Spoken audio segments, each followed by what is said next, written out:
아침을 시작하는 슬기로운 방법. 오늘 내게 이로운 뉴스. 류영희의 출발 새아침.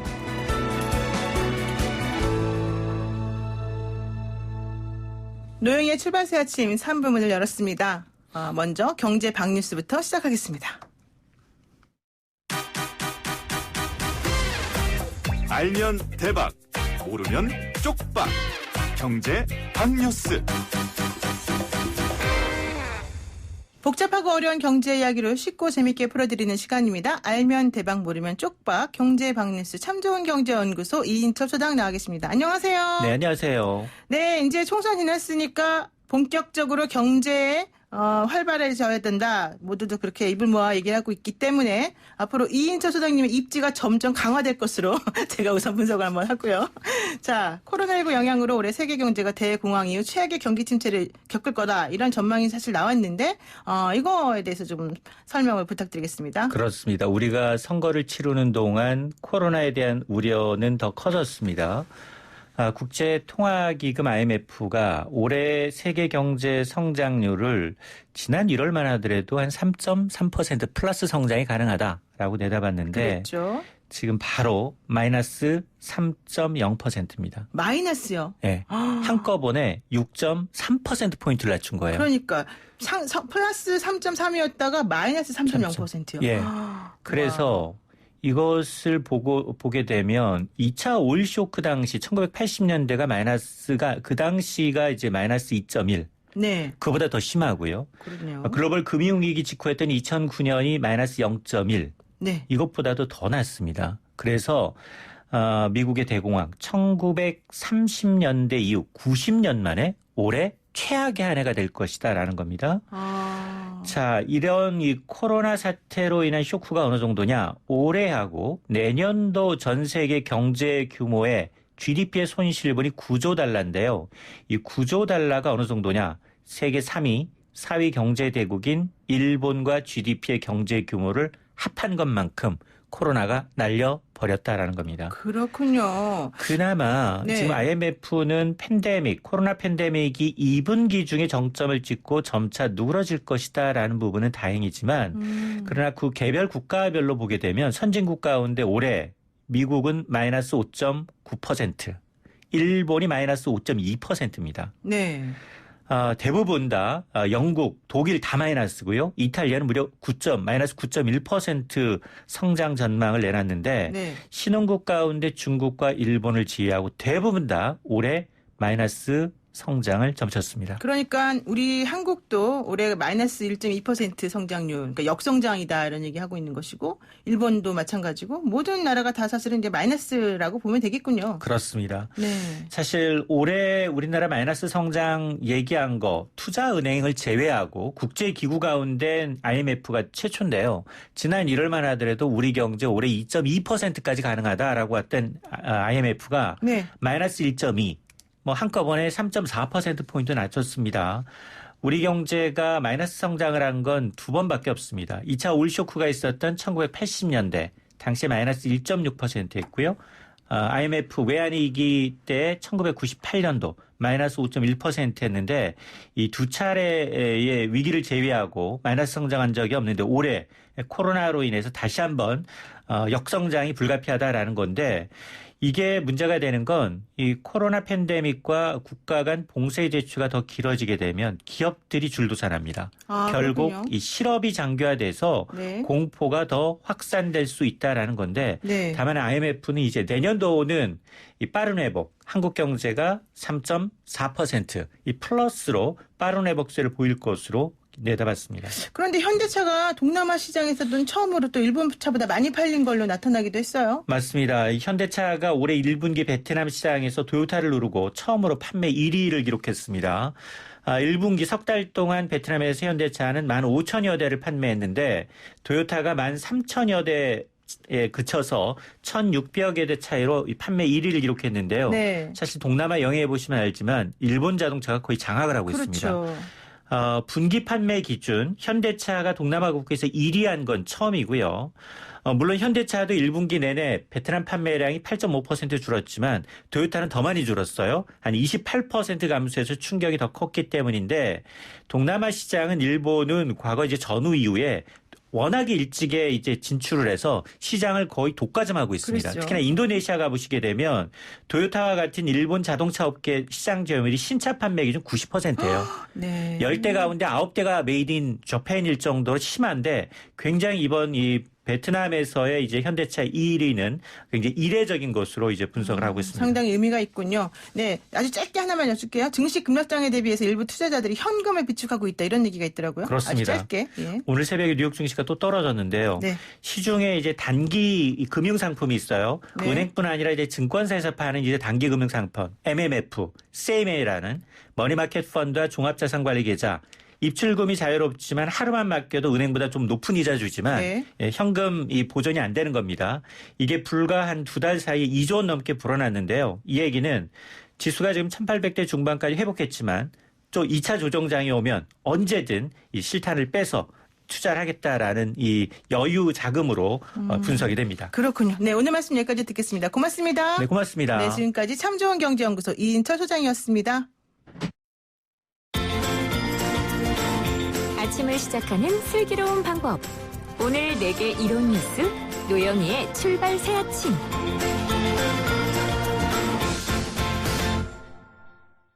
(21대) 국회 지역구원 구성이 더불어민주당 163석, 미래통합당 84석으로 마무리되고 있습니다. 이 결과에 대한 각 당 지도부 입장 어떤지 예측이 되죠. 그중에서 특히 미래통합당의 입장이 어떤지 신세돈 미래통합당 공동선대위원장과 전화 연결해서 이야기 한번 들어보도록 하겠습니다.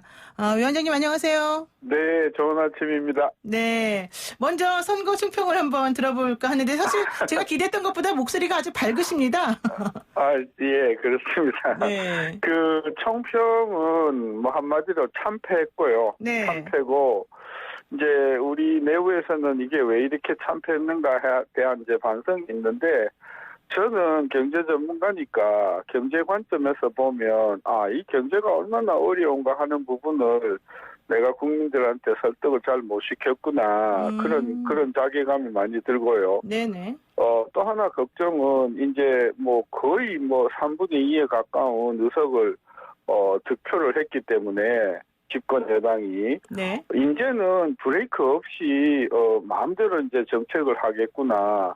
그런 면에서 앞으로 경제 정책이나 이런 면에서 굉장히 독주를 할 것 같아서 당부들이 건데 우리 야당의 좋은 의견들이나 또 야당의 전문가들을 귀를 기울여서 이렇게 협치하는 그런 모습을 보였으면 좋겠어요. 네, 위원장님 사실 그 선대위원장 맡으시면서 나는 사실 정치 잘 모르는데 참 많이 즐거웠다 이런 얘기도 하신 걸로 제가 들었었어요. 그런데 지금 전체적으로 말씀을 들어보게 되면은 경제 실정과 관련해서 내가 국민들에게 설득을 잘 못한 부분이 미안하다. 이제 이런 얘기를 하시면서 결과적으로는 기대에 미치지 못했지만 앞으로 이제 야당의 얘기에 좀 귀를 기울였으면 좋겠다. 이런 얘기를 지금 하고 계시잖아요. 네. 자, 그러면요. 우리 위원장이 얘기하는 사실 야당에서는 계속해서 문재인 정부는 경제 실정했다라는 키워드를 계속 들고 있었었는데 이게 왜 설득이 이렇게 안 됐었을까? 그리고 네. 그로 인해서 이 총선 결과까지 이렇게 영향을 미친 것은 도대체 그렇죠. 그거밖에 없었을까 원인이 한번 여쭤보고 싶습니다. 첫째는 코로나라는 어떤 거대한 현실의 이슈가 있었잖아요. 네. 그래서 이제 코로나 부분에 너무 이제 집중이 되어다 보니까 이제 그게 이제 조금 경제적인 어려움을 가린 면이 있고 또 하나는 제가 이렇게 언론들을 접해보니까 언론 부분이 경제를 너무 많이 모르세요. 그렇군요. 네. 그러니까 예를 들면 우리가 제안하는 방법은 돈이 늘어나는 방법이 아니다라고 하면 그 왜 돈이 늘어나지 않는가? 왜 돈을 푸는 게 아닌가? 이런 부분에 대한 참 인식이 참 없더라. 그래서 우리가 이제 경제 정책을 내놓으면 그게 언론을 통해서 이제 국민들에게 전달이 되는데 그 언론 부분에서 우리가 의도했던 그런 정책들이 충분히 전달이 안 되는 그런 어려움을 저는 많이 느꼈어요. 네. 그러니까 결과적으로는 언론이 좀 이런 것들을 제대로 명확하게 국민들에게 좀 설명을 그렇죠. 해줘야 되는데 그게 잘 안 됐고 또 그렇죠. 직접적으로 국민들에게 경제와 관련된 부분들을 좀 부각시키지 못한 점이 좀 원인이 아니었나 생각하신다는 거죠. 네, 네. 자, 그런데요. 미래통합당 사실은 공천 과정에서도 문제가 조금 계속해서 잡음이 흘러나오면서 있었고 또 선거의 왕으로 불린 김종인 총괄선대위원장을 막판에 영입하면서 또 너무 늦게 좀 합류하게 된 거 아니냐 뭐 이런 얘기도 있었습니다. 네. 예, 이 선거 기간 동안에 생각보다 실수를 많이 하더라 이런 얘기 있는데 어떻게 보십니까? 일단은 이제 공천이 많이 문제가 있었던 것 같고 지나놓고 보니까 네네. 저는 이제 공천 분야에는 전혀 뭐 1%도 관여를 안 한 사람이라서 몰랐는데 지나놓고 보니까 그 상당히 문제가 많았다는 느낌이고 그다음에 김종인 위원장님 영입 문제는 조금 늦어지긴 했으나 그분이 들어와가지고 굉장히 중요한 아이디어를 많이 냈어요. 예산 재구성이라는 거. 네. 그러니까 A 쪽에다가 쓸 것을 돌려서 B 쪽으로 쓰자. 그 아이디어는 굉장히 좀 진짜 창의적인 발상이었고 네. 그 부분을 또 정부가 많이 받아들였어요. 이번에 긴급재난지원금 그 예산도 따라서 뭐 사람이 완벽할 수는 있나요? 저는 전체적으로 보면 김종인 위원장을 영입을 하지 않았으면 더 크게 참패했을 것이다. 저는 그래서 뭐 여러 가지 잡음이 없었던 것은 아니지만은 굉장히 좋은 선택이었고 그분의 어떤 그런 그 창의적인 발상이나 어떤 강력한 대통령 긴급재정경제명령권 발동과 같은 촉구 같은 것은 여당이 충분히 저는 검토해봐야 할 그런 아이디어라고 생각합니다. 그렇군요. 김종인 총괄선대위원장 영입하지 않았다면 오히려 더 많이 참패했을 수도 있다. 지금 이렇게 보십니다.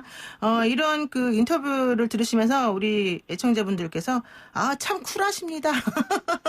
이런 그런 반응도 보여주고 계시는데요. 자, 좀 전에 위원장께서 말씀하셨습니다. 여당이 180석 가져간 거 너무 거대해졌다. 앞으로 어떻게 될지 모르겠다. 이렇게 말씀하셨는데, 자, 앞으로 21대 국회 모습은 어떻게 될 거라고 지금 보십니까?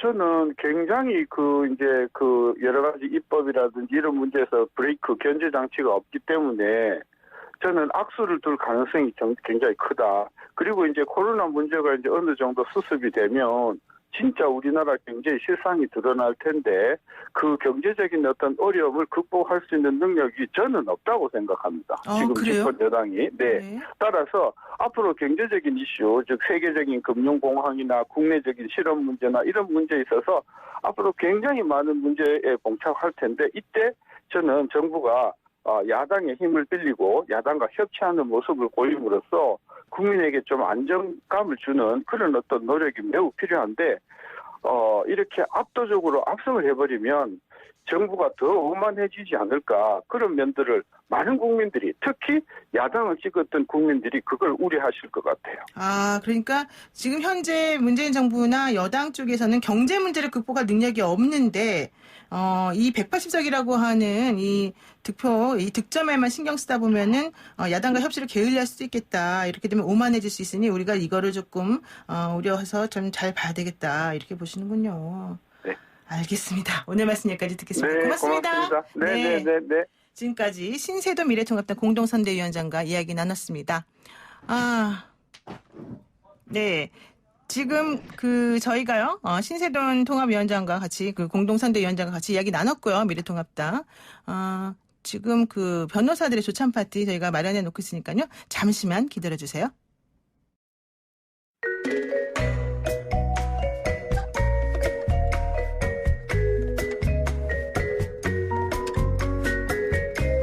네, 21대 총선 결과 분석 계속 해보겠습니다. 냉정하고 객관적인 두 분이죠. 이분들 정말 이번 총선 결과를 어떻게 분석하실지 너무너무 궁금한데요. 얼른 한번 만나 뵙겠습니다. 우선 정태원 변호사 나오셨고요. 안녕하세요. 네, 안녕하십니까. 정태원입니다. 네, 그리고 조수진 변호사 나오셨습니다. 안녕하세요. 예, 안녕하세요. 네. 우선 이번 선거 총평을 두 분께 각각 여쭙겠습니다. 예상하신 대로인지 의외인지 어떤지 한번 여쭐게요. 우선 맨날 그렇게 나이 순으로 정태문 변호사님 먼저 그동안 계속 여쭤봤으니까 이번에는 거꾸로 순으로 한번 여쭤볼게요. 조수진 변호사님 먼저 말씀해 주시죠.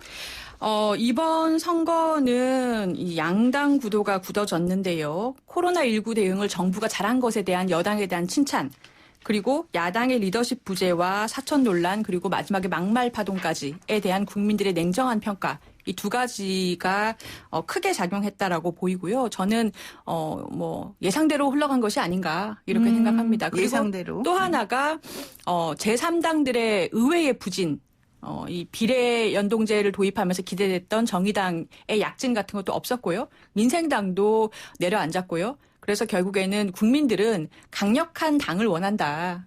큰 당에 몰아주셨다. 사표 심리 이런 게 작용했다 이렇게 보입니다. 그렇군요. 정태만 선생님 어떻게 보십니까? 예, 저도 뭐 민주당이 승리할 거 예상은 했습니다만은 네. 이렇게 압승할 거로는 미처 생각을 못했습니다. 예를 들어 저 같은 경우에 보면 민주당이 아마 한 150, 60석 비례까지 합쳐가지고 그다음에 통합당이 140석 정도 되지 않을까 했는데 지금 나온 결과는 민주당만 벌써 180석. 이 되고 그다음에 그 범위 여권 합치면 189석 이렇게 되거든요. 네, 그렇죠. 그리고 통합당은 지금 84석이 좀 되는 걸로 보이는데 지역구가. 예, 그렇죠. 거기에 뭐 비례 합쳐봐야 100 몇 석이거든요. 네, 무소속이 네. 다 들어온다 하더라도. 네. 그래서 대단한 참패고 결국 그 처음에 우리가 예상했던 것이 여론조사대로면 이렇게 나오겠지만 여론조사는 항상 여당 쪽에 유리하게 나오는 경향이 있거든요. 어느 시대나. 맞습니다. 그래서 근데 네. 이번에 실제로 이렇게 됐고요. 역시 제일 이렇게 된 건 뭐 구체적으로 자세히 살펴봐야 되겠지만 우선은 코로나에 대한 정부의 대응이 상당히 민첩하게 잘 됐고 국민들도 이런 위기 극복을 위해서 힘을 실어준 걸로 보이고요. 또 그런 점에서 이제 어떻게 보면 대통령이 중간평가적인 성격을 가지고 있는데 중간평가는 사라져버리고 앞으로 어떻게 나갈 것인지에 대해서 국민들이 좀 더 그 무게를 둔 걸로 보입니다. 거기에 더해서 이제 아까 말씀드린 야당복이 있는 것이 이제 통합당 같은 경우는 처음 파파로 되죠. 공천 파동, 네. 막말 파문, 네. 뭐 이런 파파. 식으로 돼서 도대체 국민들이 생각할 때 네. 이게 뭐 현 정권에 뭐 그동안에 해온 거에 심판은 둘째치고 앞으로 저 사람들한테 정권을 맡길 수가 있을 것인가. 결국 대한정당으로서의 그 능력을 상실했다고 본 거죠. 네. 그래서 아마 이렇게 많은 표가 민주당에 그 몰리게 된 것이 아닌가 그렇게 생각을 합니다. 네, 지금 6635 쓰시는 애청자분께서요. 대통령 임기 중반에 치러지는 총선은 사실상 대통령의 중간평가 성격이 강한데도 전임 대통령 탄핵 이후에 이것을 좀 제대로 기회를 살리지 못한 야당에 대한 국민의 준엄한 판결이 아닐까요? 이런 얘기를 지금 하고 계십니다. 사실 그렇죠. 아까 정태만 변호사님이 좀 잠깐 말씀하셨습니다마는 실제 여론조사는 그 여당 쪽에 좀 우호적으로 나와요. 그래서 실제 선거를 치를 때는 한 5% 정도는 빼고 계산을 해야지 이제 정확하다 이런 얘기가 있거든요. 그런데 그렇게 빼고 계산을 하더라도 이번에는 너무 차이가 많이 지금 나오게 결론이 났기 때문에 이 부분에 대해서는 이 중간평가적 성격을 전제로 해봤을 때 그냥 문재인 정부의 힘을 계속 실어주고 싶다라고 하는 혹은 문재인 정부가 마음에 안 들어서 미래통합당이나 야당 쪽은 보려고 그랬는데 봤더니 정말 너무 실망해서 더 이상 어떻게 할 수가 없더라. 뭐 이런 식으로 지금 판단을 내린 게 아니냐 이런 또 분석들이 있는 것 같습니다. 예, 야당 복이라고 지금 정태원 변호사님 말씀하셨는데 정말 그런 것 같아요. 예, 여당이 이번에 야당 복이 있었다. 네, 전생에 나라를 구했을까요?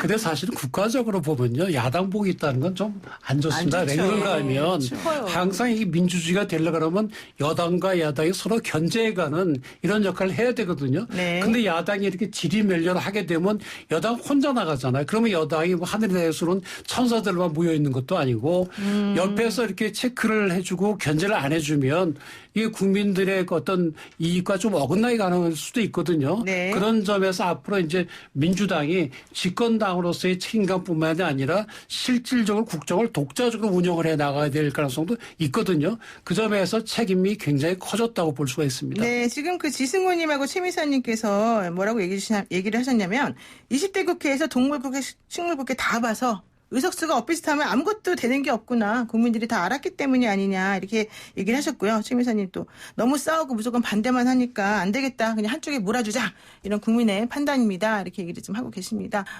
사실 이번에 또 깜짝 놀란 게 하나 있습니다. 그런데 이제 그 깜짝 놀란 건 뭔지는 제가 좀 이따 말씀드리고요. 우선 이재정 당선인하고 전화 연결 제가 돼 있기 때문에 먼저 전화로 한번 인터뷰하고 나머지 말씀 나누도록 하겠습니다. 네, 이재정 의원님, 안녕하세요. 네, 안녕하세요. 화제의 당선인입니다. 경기 안양 동안을에 출사표를 던진 더불어민주당 이재정 당선인. 6선에 도전하는 심재철 후보를 꺾은 정말 대단한 이변을 연출하신 당선인이신데 우선 축하드리고 당선 소감부터 한번 듣겠습니다. 네, 고맙습니다.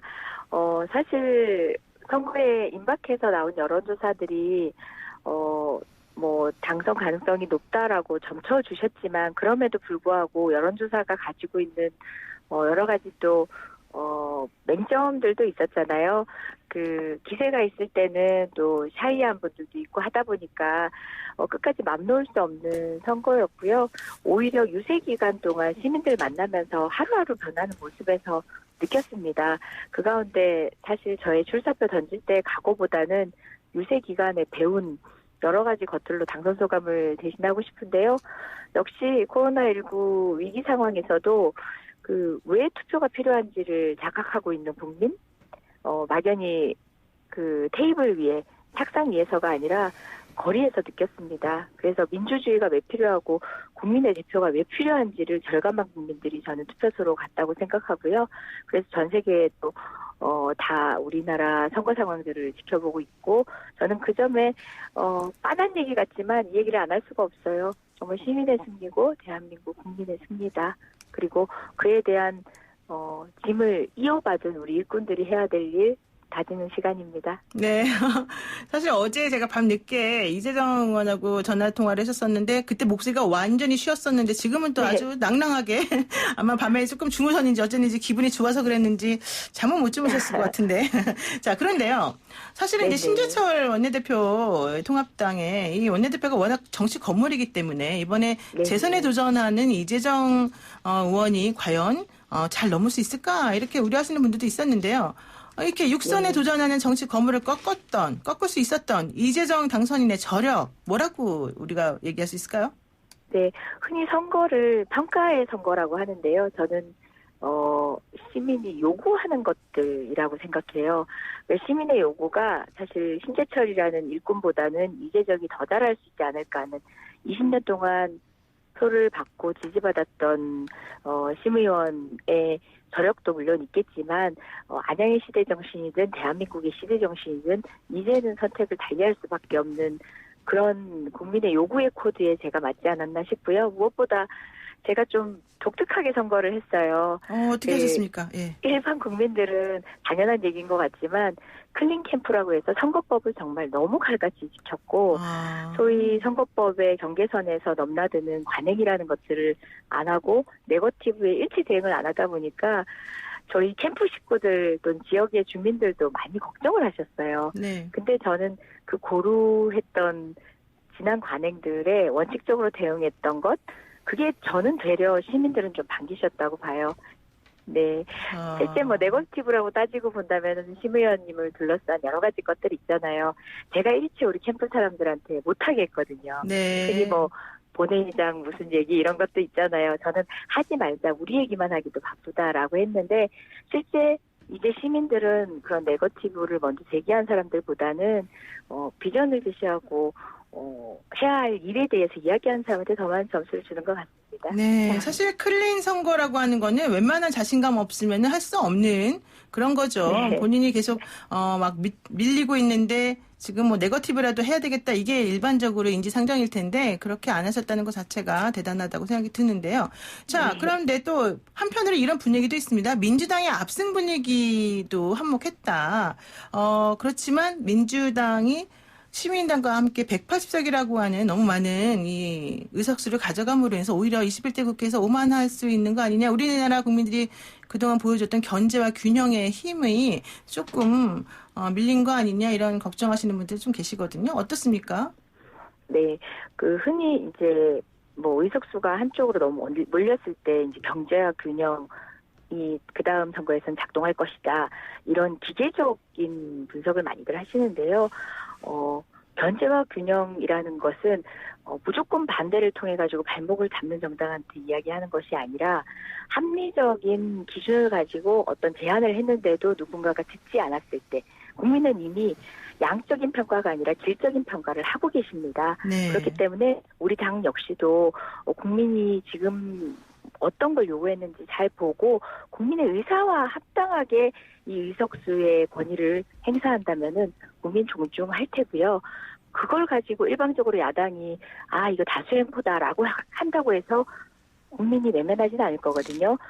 살피는 게 중요하다고 봅니다. 국민은 이미 이번 선거를 통해서 선거라는 것이 단순한 수혜공학이 아니라 그런 질을 평가하는 수준으로 한 단계 업그레이드 되었기 때문에 정치권도 그에 부응하는 것이 맞다는 생각입니다. 그렇군요. 자, 이제 이재정 당선인은 사실 20대 국회에서 소방공무원의 국가직화를 이뤄냈다는 큰 그 입법적 그런 그 업적이 있습니다. 마지막으로 인터뷰 마치면서 하나 여쭈겠습니다. 21대 국회에서는 어떤 일을 또 한번 이뤄내시겠습니까? 네, 사실 이런저런 계획도 많고 하고 싶었던 것도 많은데요. 일단은 다 뒤로 미루겠습니다. 일단 코로나19 위기 상황에 대처하는 당장의 20대 국회의 제 역할들 그리고 또 20대 국회에서 채다 못했던 법안 심사 그 부분들 남은 임기 안에 해야겠다는 생각만 일단은 집중을 하고요. 그 이후에도 못다한 것들이 있다면 21대 국회를 시작하면서 제가 말씀드리겠습니다. 네, 알겠습니다. 자, 오늘 인터뷰 여기까지 마무리하고요. 일단 다시 한번 당선 축하드리겠습니다. 고맙습니다. 네, 고맙습니다. 네, 지금까지 안양 동안을 이재정 당선인이었습니다. 자, 지금 이제 인터뷰를 들으셨습니다. 두 분 변호사님들. 이재정 당선인, 이재정 의원 말씀 들어보니까, 어떤 생각이 좀 드시는지. 예. 이재정 의원 사실 개인적으로 친분도 있고 저희 사법연수원 동기고요. 네. 학교 이제 선후배 사이기도 한데요. 그렇죠. 대학교 선후배 사이죠. 예. 자꾸 제가 언니냐라고 하는데 아니고요. 예. 어머, 저도 언니인 줄 알았어요. 그러지 마세요. 근데 네. 정말 재선 축하드리고요. 그 비례 여성 초선 중에서 눈에 띄는 활약을 보였다라고 평가되는 사람 몇 없는데 그렇죠. 예, 이재정 의원이 그중에 한 명이었고 대변인으로서도 큰 과오 없이 대과 없이 잘 마쳤고 그런 헌신성이라든지 뭐 능력이 있다라는 기대 사실은 신인하고 뭐 이제 중진이나 이렇게 붙었을 경우에는 신인에 대해서 좀 더 기대를 해주시는 심리가 있잖아요. 이런 그렇죠. 여러 가지들이 작용을 했다라고 보여져요. 네, 우리 정 변호사님 어떻게 보십니까? 이재정 의원이 사실 뭐 대변인을 하시면서 여러 가지 참 날카로운 그 말씀도 많이 하시고 했는데 이제는 재선 의원이 되시니까 또 이분이 법조인 아닙니까? 그런 점에서 우리가 헌법 질서를 지키시는데 이제는 그 국회의원 중에 선배 변호사로서 모양을 좀 다듬어 가야 되지 않을까 그런 생각이 듭니다. 왜냐하면 초선 때는 먼저 열심히 뛰기만 하면 되지만 재선 의원은 또 역할이 달라지거든요. 그렇죠. 그래서 뭐 이재정 의원 같은 경우도 그런 역할을 충분히 할 수 있을 걸로 기대를 합니다. 그러니까 비례로 사실 당선이 된 다음에 지역에서 당선되기가 쉽지가 않다고들 다들 말씀을 하시는데 이 야당 상대방 그 중진 거물급 중진 의원을 상대로 해서 의석을 지금 차지하신 것 자체만으로도 대단하다 이런 얘기를 하는 분도 있습니다. 자, 일단 여기까지 우리 이야기 마무리하고요. 잠시 전하는 말씀 듣고 돌아오겠습니다. 노영의 출발 새 아침 3부 순서 여기서 마치고요. 잠시 후 4부로 돌아오겠습니다. 네, 노영의 출발 새 아침 21대 총선 특집 진행하고 있는데요. 4부 순서 시작했습니다. 4부에서는요, 검사 내전이 아니라 정치 내전을 펼칠 김웅 서울 송파구갑 당선인 만나보도록 하겠습니다. 우선 전화 연결돼 있는데 한번 인사하겠습니다. 안녕하세요. 네, 안녕하십니까. 김웅입니다. 네, 당선 축하드립니다. 네, 감사합니다. 저는 너무 약간 발랄하게 인사를 던졌는데 너무 점잖게 받으십니다. 저희 당이 뭐 이번에 좀 밝게 이렇게 인사를 받기가 좀 어려운 상황 아니겠습니까? 그러시군요. 개인적으로는 기쁘더라도 당을 생각하니까 내가 기뻐할 수가 없다. 역시 선당 후사의 정신 먼저 지금 보여주고 계시는데요. 당선 소감 한번 제가 여쭐게요. 예, 뭐 일단 저희 송파 주민 여러분께 감사드린다는 말씀 드리고 싶고요. 부족한 저를 도와서 선거 기간 동안 열심히 뛰어주신 저희 선거운동원과 또 상대편 조지우 후보님과 그 선거운동원들에게 감사하다는 말씀 좀 전해드리고 싶습니다. 네. 근데 사실 저는 어제 이제 개표 방송을 보면서 출구조사 처음에 나왔을 때는 압승으로 예상이 돼서 되게 쉽게 가겠구나라고 생각을 했는데 오히려 개표를 시작하면서 점점 엎치락뒤치락 도대체가 예측이 안 되더라고요. 게다가 새벽에 지나도 계속해서 2위를 하시는 거를 보면서 우리 인터뷰해야 되는데 이런 생각 제가 했었거든요. 어땠습니까, 신경이? 일단 첫 번째 사전투표에서 한 4,300표 정도가 이렇게 바로 지는 걸로 나오면서 네. 그거를 제가 대강 저희 이제 선거 캠프에 얘기 듣기로는 거의 70% 개표된 지점에서 겨우 따라잡았다고 들었거든요. 네네. 그래서 상당히 좀 어려웠던 것 같고, 그러니까 어찌됐든 간에 저희 당에 대한 실망감이 전체적으로 또 있었고, 또 제가 선거운동을 좀 부족하게 하지 않았나 그런 반성을 하고 있습니다. 네. 자, 그런데요. 일단 첫 번째 도전인데 어쨌든 승리를 하셨단 말이에요. 조재희 후보에게 승리할 수 있었던 이유, 뭐 당 차원이 아니라 개인 기능이 잘했기 때문일까요? 아니면 무엇 때문일까요? 일단은 뭐 저희 지역이 워낙에 저희 당의 조직이 강한 곳이기 때문에 저 개인의 힘이라기보다는 그 전에 지금 현역 국회의원이신 박인숙 의원님이나 네. 그 전에 계신 분들이 조직을 잘 갈고 닦으신 것 같아요. 그런 영향이 좀 컸던 것 같고, 또 하나는 아무래도 송파에 계신 주민들이 좀 새로운 변화, 젊은 신인을 좀 원했던 것 같습니다. 그게 그 덕분에 간신히 신승한 거 아닌가 생각하고 있습니다. 야, 완전히 겸손모드. 정말 신선한 겸손모드인데요. 자, 정치도 송파갑 지역과 인연도 지금 사실 처음이시고. 네. 네. 그런데 선거운동을 하면서 느끼신 점이 누구보다도 많지 않을까 생각이 듭니다. 특히 이제 검사 내전이라고 하는 그런 책을 쓰실 때 보면은 디테일에 상당히 강하신 걸로 제가 느꼈거든요. 이번에 선거운동 하시면서 어떤 거를 조금 느끼셨을까요? 일단 저는 이제 처음 선거를 할 때 일단 제가 가장 이제 기분이 좋았던 것은 저희는 이제 네거티브 선거 하지 말자, 전화 선거 이런 거 하지 말자, 이런 좀 구태스러운 선거 운동을 하지 말자고 했었는데 그게 중간중간에 많이 흔들리더라고요. 네. 그러니까 상대가 하는 걸 보면 계속 불안감이 느껴지는데 선거를 하면서 제가 보니까 후보자가 가장 중요한 거는 중심을 잡는 것 같아요. 워낙에 많은 분들이 조언을 해주시는데 그때마다 정말 많이 흔들리거든요. 근데 그 중심을 잘 잡았던 게 제가 선거운동을 하면서 제 개인적으로 얻은 성과라고 생각합니다. 그렇군요. 사실 이제 클린 선거, 네거티브 안 하는 선거 하겠다고 마음 먹어도 중간에 하다 보면은 흔들릴 수밖에 없고 또 주변에 분들이 또 가만히 놔두질 않는다 후보를 이런 얘기 있는데 그럼에도 불구하고 어쨌든 중심을 잘 잡고 흔들리지 않고 가신 게 성공의 비결이 아니었나 생각이 듭니다. 그런데 이제 김웅 당선인께서는 친문 패권주의를 타파하겠다 이런 포부를 또 밝히신 적도 있으신 걸로 알고 있어요. 그렇죠. 자, 앞으로 어떤 방식으로 이런 포부를 구현해 나가실까요? 일단은 정권도 오만했지만 그 야당도 저희 당도 오만한 것이 아니었나. 어떤 공천 파동이나 대안 부재 그리고 어떤 막말 이런 것들로 봤었을 때는 누가 누구를 과연 심판하느냐라는 그런 비판이 있었던 것 같습니다. 그게 여실히 드러난 것 같거든요. 일단은 제가 심판을 하기 위해서는 저희 당을 일단 겸허하게 반성을 하고 당을 일단 개혁을 하는 게 우선해야 될 것 같다는 생각이 어젯밤에 그렇게 좀 그런 마음이 들었습니다. 우선은 정권 심판도 중요하지만 야당 스스로도 개혁을 해야 되겠다. 우리도 좀 오만했다 이런 느낌이신 것 같은데 사실 그래도 지금 당선인은 이 통합당에 들어가신 지 얼마 안 돼서 과연 그런 개혁을 잘 이뤄내실지는 조금 우려하는 분들도 있으실 것 같긴 합니다만은 어쨌든 앞으로 좀 새바람 일으켜서 한번 해보시는 걸로 제가 이해를 하겠습니다. 자, 그리고 검사 재직 시절부터 공수처법에 대해서는 계속 반대하셨던 걸로 알고 있습니다. 근데 어쨌든 통과가 됐고요. 자, 국회에 이제 입성하시면 이 부분에 대해서는 앞으로 어떻게 하실 예정이실까요?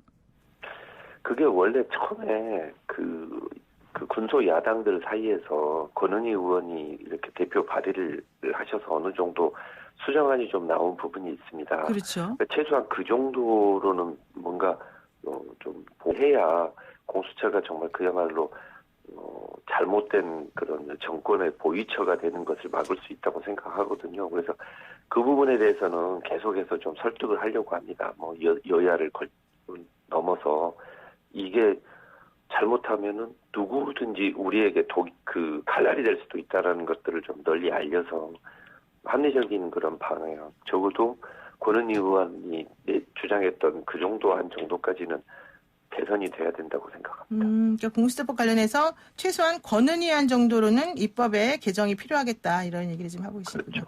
네, 알겠습니다. 오늘 소감 여기까지 저희가 듣도록 하겠습니다. 고맙습니다.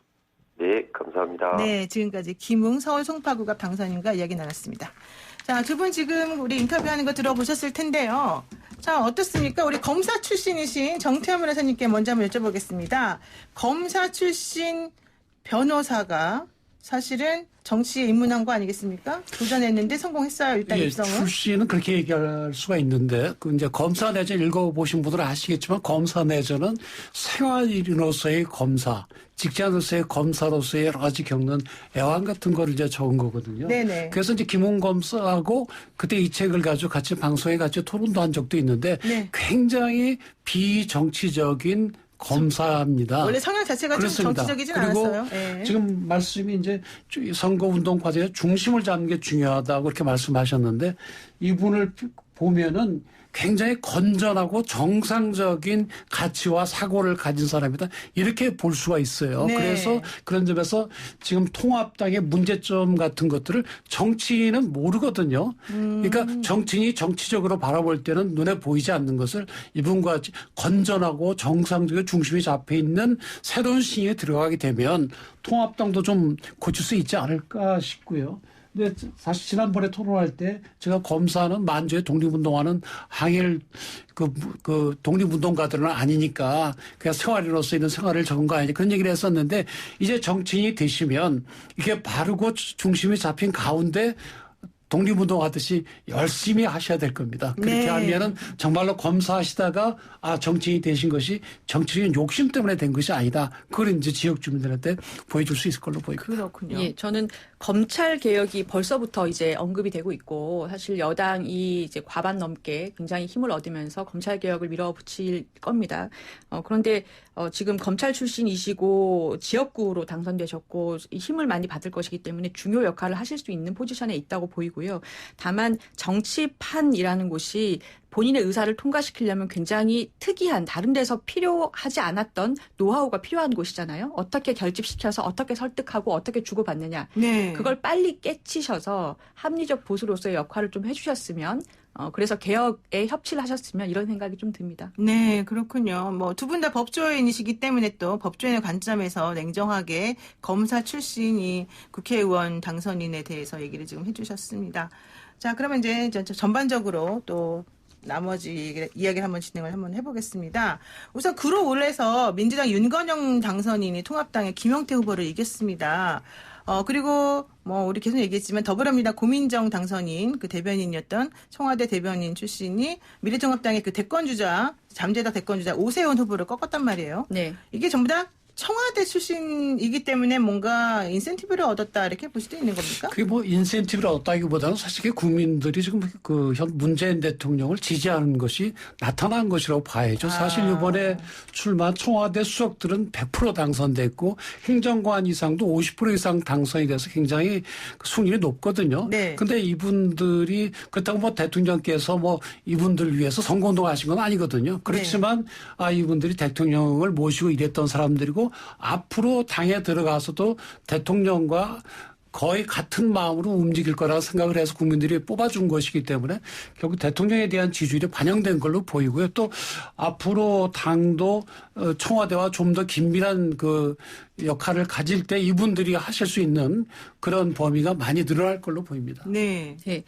특히 고민정 당선인의 경우에는 바둑으로 치면 굉장히 중요한 한 점이었다고 보여요. 그래서 막판에 뭐 임종석 전 실장이 지지연설을 하고 이인영 대표 가서 막 발언하고 논란까지 있었지 않습니까? 그렇죠. 근데 이겼어요. 어쨌거나 청와대에 대한 윤건영 당선인도 그렇고 지지다. 라고 보이고 정부의 국정운영, 대통령의 국정운영을 잘한다라는 지지도가 계속 최근에 계속 상승하고 올라갔죠. 있었거든요. 네. 그 바람이 여기에 반영된 것이다라고 보여요. 다만 그 고민정 당선인의 경우에는 선거법 위반 그 고발 논란이 마지막에 있었지 않습니까? 앞으로도 변수가 될 것으로 보이고요. 저는 민주당에서 이렇게 중요한 지역에서 이겼는데 앞으로가 시작인 것 같아요. 그러니까 지금부터 이 코로나를 잘 운영했다라는 정부에 대한 평가가 민주당에 대한 압승으로 나타났는데 앞으로 그러면 그 큰 힘을 가지고 민생이나 일자리, 검찰개혁 등등 국민들이 바라는 법안을 어떻게 핸들링해서 민주당이 통과를 시키느냐에 따라서 지금 이렇게 중요한 지역에서 이긴 결과가 앞으로 어떻게 반영되느냐가 나올 것 같습니다. 그렇죠. 자, 그러면 뭐 청와대 출신이기 때문에 뭐 특별히 인센티브를 얻었다기보다는 안정적으로 대통령이 국정 운영을 잘하니까 이게 또 어느 정도 도움이 된 것 같다 이렇게 말씀하셨는데 그렇다면 이제 그것과 또 아주 관련이 없는 당선자들 얘기를 한번 해보겠습니다. 무소속 당선자들 중에서 특히 홍준표 또 윤상현 그리고 김태호 이 당선인들에 대한 얘기를 안 할 수가 없지 않습니까? 사실은 이분들은 미래통합당에서 공천을 못 받으면서 무소속으로 나갔는데 당선이 되셨단 말이에요. 자, 이분들이 승리하게 된 요인 이거를 뭐라고 볼 수 있습니까?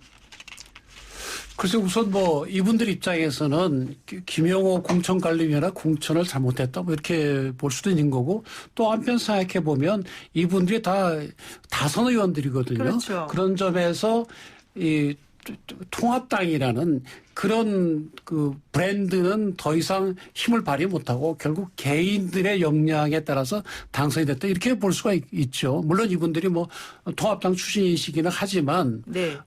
그런 인물론에서 우선 앞서갔던 것 같고 이제 권성동 의원 같은 경우는 탄핵소추 위원장을 했잖아요. 그렇죠. 국회 법사위원장했기 때문에 혹시 그것 때문에 공천에서 탈락된 것인지는 모르겠습니다만은 어찌됐든지 이번에 다시 이제 당선이 됨으로써 이 탄핵 절차에서 뭐 권의원이 한 것이 국민들이 탓할 것은 아니다. 그렇게 된 걸로 보이고요.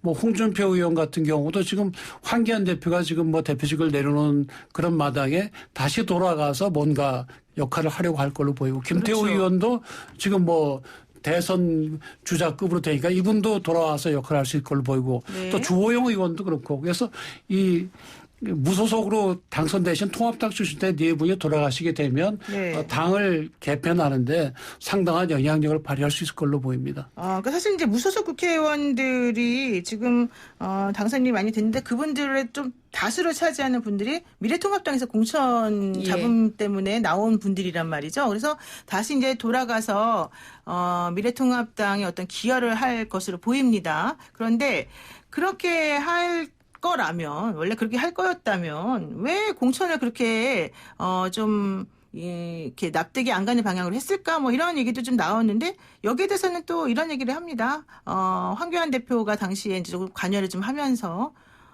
나중에 이제 차기 대선 후보 관련된 여러 가지 좀 견제가 좀 들어간 게 아니냐 뭐 이런 얘기를 하는 분들도 사실 있었거든요. 이런 상황에서 조수진 변호사가 보기에는 뭐 어떻게 평가를 할 수 있을까요? 예, 그 정확하신 지적이시고요. 그러니까 황교안의 공천 또는 리더십에 대한 평가다라고 볼 수 있을 것 같아요. 황교안에 대한 평가다? 예, 무소속을 지지했다기보다는 대구를 한번 보시면 대구 오늘 아침 6시 기준으로 대구가 12석이 있는 곳인데요. 네. 20대 총선 2016년에는 무소속이 3분이나 당선이 됐었고 더불어민주당도 1석이 있었어요. 그런데 이번 21대는 11석을 모두 다 미래통합당이 가져간 지금 거의 무소속이 거의 없어졌고요. 더불어민주당 그렇죠. 표도 없어졌습니다. 대구는 미래통합당으로 똘똘 뭉쳤어요. 그렇기 때문에 이런 전체적인 원래의 미통당의 텃밭에서 일어났던 변화나 이런 걸 보면 무소속이라서 지지했다기보다는 황교안 리더십에서 위기를 느낀 게 아닌가? 그러니까 이런 리더십이 있으니 예전에 대선 주자급인 홍준표, 중진 의원 윤상현 이런 사람 돌아와라. 라는 보수 지지층의 리더십 부재에 대한 어떤 불안감 같은 것이 이분들을 다시 당선시켰다 이렇게 보일 수 있을 것 같아요. 그렇군요. 그리고 또 이분들이 보면 영남권이거든요. 네. 그게 저는 이번에 조금 걱정이 되는 것이 이게 지역이 더 강화됐어요. 네, 그래서 맞아요. 영남권은 전부 통합당. 그 다음에 호남권은 전부 민주당 이렇게 돼 있거든요. 이게 갈라져서는 안 되는데 앞으로 이제 이 민주당이 아주 압승을 했으니까 이런 그 지역적인 갈등을 어떻게 하면 해소해서 국민 통합을 해낼 수 있을지 이게 중요한 과제로 보입니다. 아주 심해졌거든요. 그래서 이거는 결코 바람직하지 않다. 바라지 네. 않기 때문에 네. 결국에는 힘이 있는 여당에서 이걸 해결해야 됩니다. 그렇군요. 사실 그 김두관 더불어민주당 후보가 당선이 됐습니다. 양산을에서. 그런데 또 김부겸 민주당 후보는 탈락을 했죠.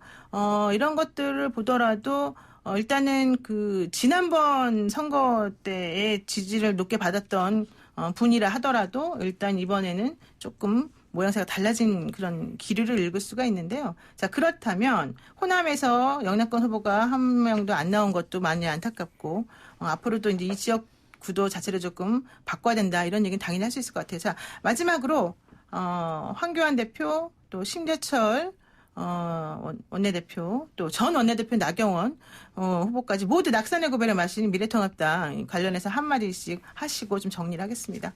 우선 네. 그 조수진 변호사님. 예, 저는 사실 황교안 전 대표시죠. 황교안 대표의 그렇죠. 앞으로의 이제는 전 대표가 됐죠. 예, 네. 전 대표의 앞으로의 행보는 삼보일배 봅니다. 삼보일배요? 예, 전국 삼보일배 보고요. 네. 마라톤도 괜찮아요. 마라톤도 마라톤도 제가 괜찮고. 요새 하는데 네. 괜찮습니다. 예, 네, 괜찮고. 그렇게 하란 얘기죠 지금. 뭐 그런 건 아니고요. 그리고 심재철 후보나 나경원 후보 사실은 이렇게 엎치락뒤치락 했었는데 결국에는 이제 고배를 마셨고요. 이번 기회에 쇄신이 가능할지 등판할 선수는 있을지 여러 가지가 의문이에요. 사실 생각을 해보면. 네. 그래서 합리적 중도 보수 내지는 합리적인 어떤 뭐 우파로서의 쇄신의 모습을 보여주지 않으면 어려울 거다라고 네. 보이고 네. 그것은 국회에서의 제대로 된 토론과 협치로 보여줘야 된다고 봐요. 그러니까 네. 황교안식의 단식, 삭발, 뭐 장외투쟁 전부 다 지금 안 좋은 성적표를 받은 것이고요. 네네네. 네. 예, 짧게. 지금 뭐 최고위원들도 다 떨어졌기 때문에 체질 개선은 필요한데 이게 개별 이 지도자들의 문제가 아니라 통합당 전체의 체질 개선의 문제입니다. 그래서 네. 완전히 바꾸지 않으면 다음 선거에서 또 국민들이 지지를 못 받습니다. 네, 그렇군요. 오늘 말씀 여기까지 듣겠습니다. 고맙습니다. 감사합니다. 고맙습니다. 네, 지금까지 정태현 변호사, 조수진 변호사였습니다. 네, 노영의 출발새 아침 저희가 준비한 순서는 여기까지입니다. 그리고 지금 청취율 조사 기간이죠. 우리 그동안 총선에 집중했는데 이제는 청취율에 집중해야 됩니다. 여러분, 노영의 출발새 아침 애청하고 있다 말씀해 주시는 거 꼭 잊지 마시고요. 그리고 오늘 저녁 7시 30분 YTN 뉴스가 있는 저녁에 제가 출연합니다. 총선이 체질인 노영이가 분석하는 총선 이야기 저녁에도 이어지니까 많이 기대해 주시고요. 저는 내일 아침 7시 정각에 변함없이 슬기로운 내용으로 찾아뵙겠습니다. 고맙습니다.